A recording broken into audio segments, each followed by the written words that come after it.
Father's Day is this weekend, so we are learning to make a manwich to celebrate and treat the men in your life. We welcome in Janine Washle from Cloverfield's Farm and Kitchen. Good morning, Janine. Good morning. I'm so excited to share this recipe with you. I was studying sandwiches. I thought, you know, just name the first American sandwich that pops into your head. What's your favorite sandwich? BLT. Oh my goodness, grilled cheese for me. Oh, I love really? it. But do you know that there are other countries and cultures that have sandwiches that have been parts of their culture and history for hundreds of years?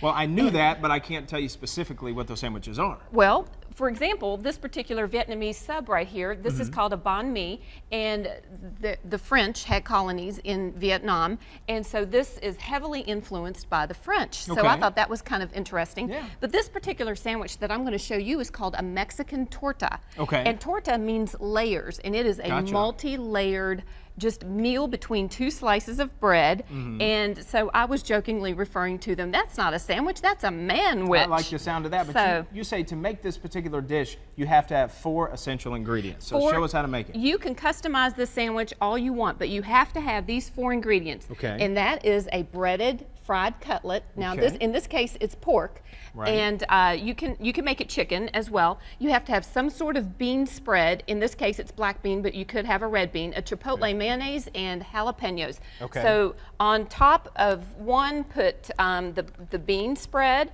and I put a little bit of cumin in there with a little bit of sour cream to help those beans stick.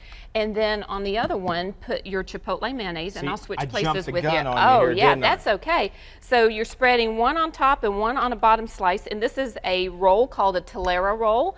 I made these homemade, and I'll share that recipe with you. Okay. And then you can come in and start customizing. Now, what I love about this sandwich is that a lot of the food trucks on the West Coast make these types of sandwiches, and they kind of combine this very classic traditional sandwich with American sandwiches. So I thought, oh my goodness, what if I took a ham and Swiss concept and combined it with this, and then just kind of put like a little breakfast twist with a 2-egg omelet. So I'm going to put a 2-egg omelet that's been made with chorizo on there for you. Thank you. And then just load it up. I've got some ham here, so load it up with a little ham, little American cheese, and I just love it because it's like a cultural marriage. You know, you could easily make this a Cuban and put some, you know, some of the ingredients that the delicious Cuban sandwiches have on them. You could definitely grill the cheese and use Swiss cheese. How about some lettuce on top of that? Yeah, let me put a little lettuce on there. And then some of those. Top it off with a tomato. And then a couple of avocado slices just to give it that little West Coast flair. And then put the top of your roll on, and look at that. Voila. Oh my goodness. Manwich. Look at that. I'm going to flip it for you because you made it a little bit upside down. Sorry, I need some help with my presentation. So homemade bread, manwich, you're sharing this recipe. If people want this recipe, they can go on our website. That's where you find Janine Washle's email address. Send her an email. She will in turn send you the recipes. Coming up in our second segment, we're going to talk about using bacon in a dessert.